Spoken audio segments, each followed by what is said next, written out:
Hello viewers, welcome to the Bachelor course of Population Studies.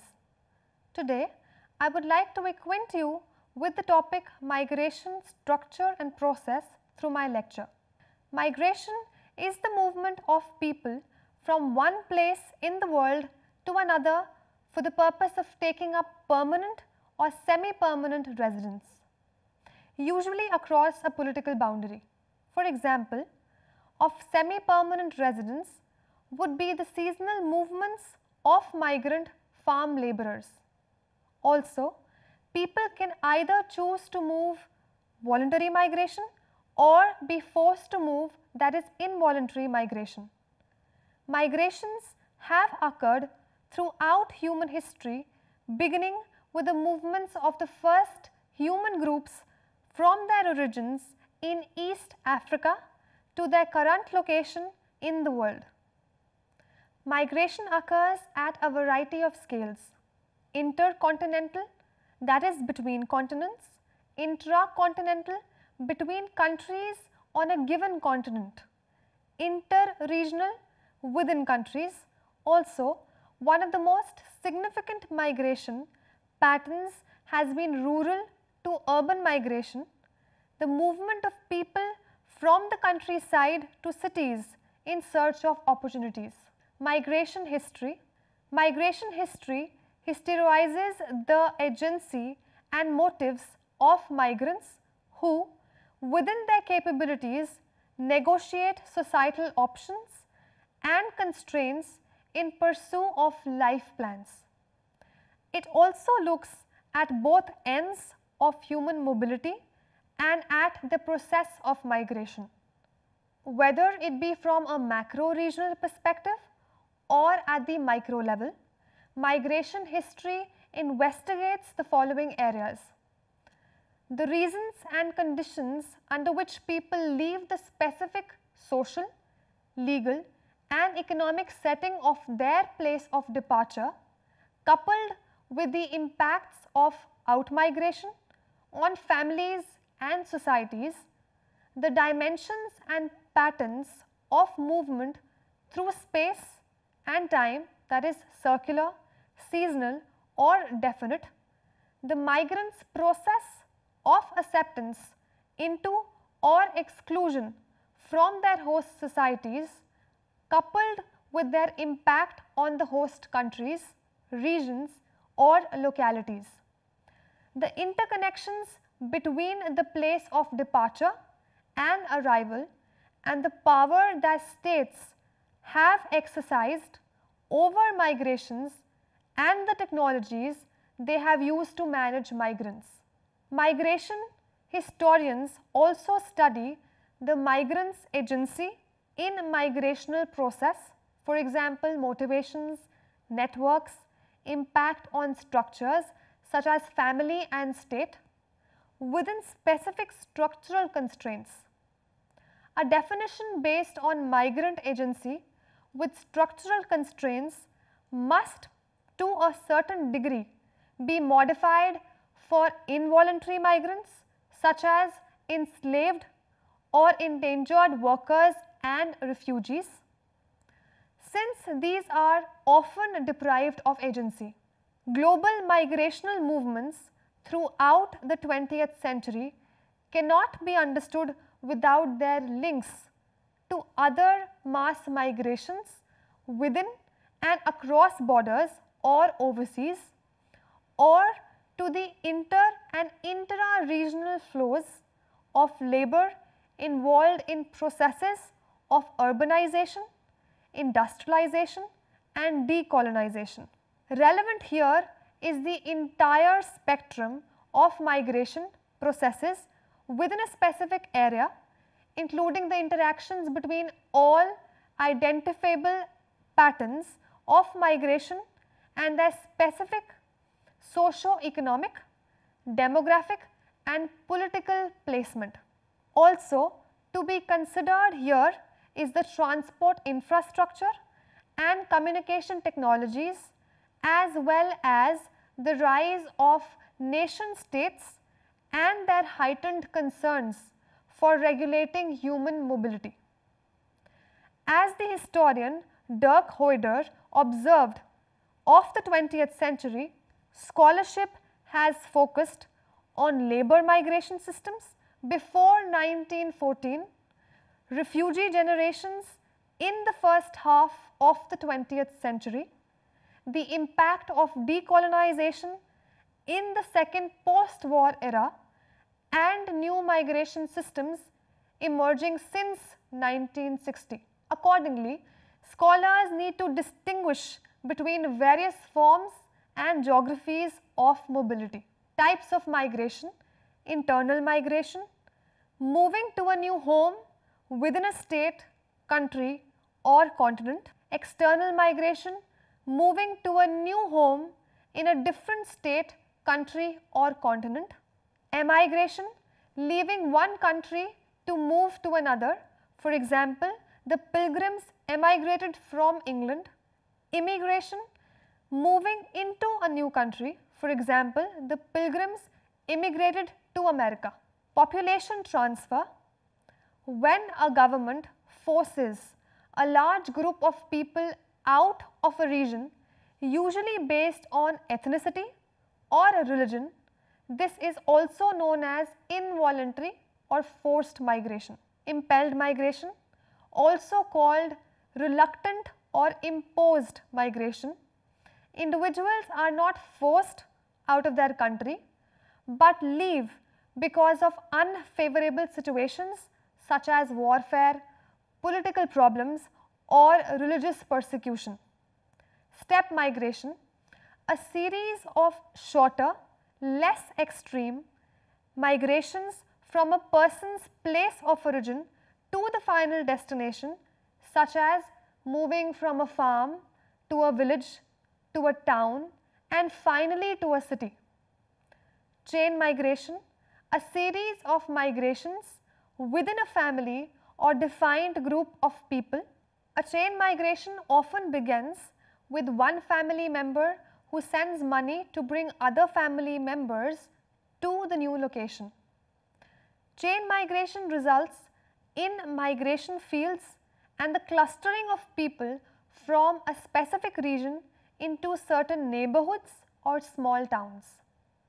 Return migration, the voluntary movements of immigrants back to their place of origin. This is also known as circular migration. Seasonal migration, the process of moving from a period of time in response to labour or climate conditions, for example, farm workers following crop harvests or working in cities off season. Snowbirds moving to the southern and southwestern United States during winters. People who migrate.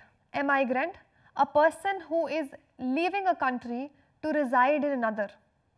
Immigrant, a person who is entering a country from another to take up a new residence.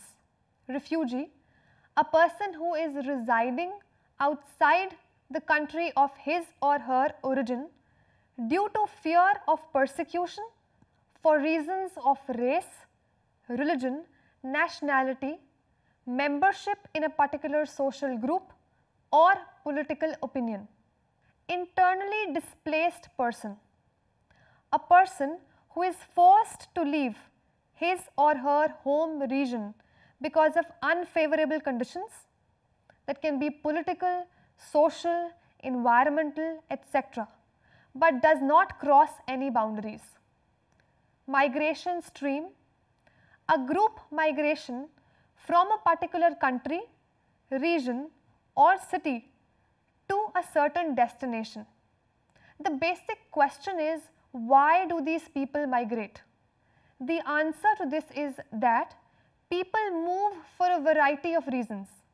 They consider the advantages and disadvantages of staying versus moving, as well as factors such as distance, travel costs, travel time, the modes of transportation, terrain and cultural barriers. Various push factors are the reasons for emigration leaving a place because of difficulty, such as food shortage, war, flood, etc. Structural transformation, rural-urban migration in the third world according to the Todaro model. Todaro's model is an attempt to provide an economic explanation for continued migration in the presence of substantial open unemployment. More specifically, his model links up rural out-migration, industrial sector wages and urban unemployment by focusing on the expected earnings of migrants, where expected earnings reflect both the prevailing modern sector wage and the probability of having a modern sector job, and on the notion of migration as an investment. Todaro provided an economic explanation for rural out-migration in the face of high urban unemployment. That is, Todaro's model, rural-urban migration, represents rational economic behavior from the point of view of the individual migrant. To the extent that a potential rural migrant has friends or family in the city, the psychic costs of migration are reduced and the expected duration of search for modern sector employment may also be reduced. Likewise, if expected earnings in the informal sector are high relative to the earnings in agriculture, the desirability of rural-urban migration is enhanced further. While migration may be a rational investment for the individual, the persistence of high wages in the modern sector means that there will be a permanent high level of unemployment and underemployment in the urban third world. The Todaro model has a strong policy implications regarding development strategies. He has argued far and wide that the best strategy to reduce urban problems in developing nations is to seriously promote rural development, that is economic opportunities plus amenities like healthcare and education. Cole and Sanders, that is C and S, start from Todaro's basic human capital perspective on migration, but they focus on the informal sector, what they call the urban subsistence sector.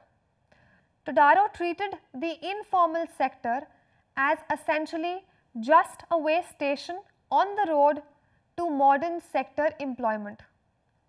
CNS argue, however, that Todaro's approach fails to explain a good deal of rural-urban migration. In their view, much migration takes place explicitly with the informal sector, not the modern sector, as the intended destination. Hence, they see rural-urban migration as a dualistic phenomena. The informal sector is seen as having low capital labor ratios and few, if any, formal human capital requirements, that is, ease of entry characterizes the informal sector. This is in contrast to the urban modern sector, which has relatively high and often rising educational requirements. Process of migration. The figure, process of migration. The above flowchart explains the process of migration. Illiteracy, poverty, unemployment are the major factors which are the cause and also the effect of migration. As a cause, they act as push factors which lead to migration that overcrowds the place of destination, therefore increases the slum areas, also stretches the already overburdened systems, leading to lifestyle modifications, stress, injuries, crimes due to mental illness, unhygienic conditions leading to communicable and non-communicable diseases. Therefore, all these factors lead to poverty and unemployment at the destination of migration, which shows that poverty and unemployment are also the effect of migration. We now have a fairly robust picture of the effect of migration. So, following are the effects of migration. Firstly, not only do migration patterns follow wage differentials, but those differences are huge and growing over time. A worker from Haiti moving to the United States or from Ethiopia moving to Italy could increase his or her earnings sevenfold. No other development intervention can match this 700% gain. Nevertheless, the stock of migrants worldwide has grown only slightly faster than the world population growth. The effects of migration on the receiving country are positive, while some native workers who are easily substitutable for migrants may see their wages decline. Most of the economy will see an increase in wages and employment as migrants perform jobs such as childcare services that permit the economy to be more productive, for instance, by allowing both spouses to work outside the home. The effect on the sending country vary depending on whether the migrant is unskilled or highly skilled. If the former, there is generally a gain, since there is a glut of unskilled labour in the poor countries and a shortage in the rich countries. For skilled labourers, there is some evidence that the wages of the remaining workers goes down, but the effects are too small to justify the hype about the brain drain. The exception may be for very small countries such as those in the Pacific Islands or some in Africa, but even here there is a possibility of migration chains where skilled people from poorer countries fill the jobs vacated by those leaving to the other countries. Furthermore, there is growing evidence of a brain gain as the possibility of migrating abroad prompts more people to seek higher education in their own country. Independent of the empirical magnitudes, there is an argument against skilled migration that goes as follows. Since developing country governments paid for those people's education, they are not the receiving country, should get the benefits of their post-graduation services. This argument is fragile. First, it applies equally to those who join the private sector in their own countries. Secondly, if a skilled worker such as a doctor is offered a high paying position in an OECD country, he or she is part of an internationally mobile workforce. If the source country wants to keep them, they should pay them internationally comparable salaries. The reason they don't is political. They would have to raise the salaries of all the doctors in the country, including those who are not internationally mobile. You cannot solve this domestic political problem by restricting migration.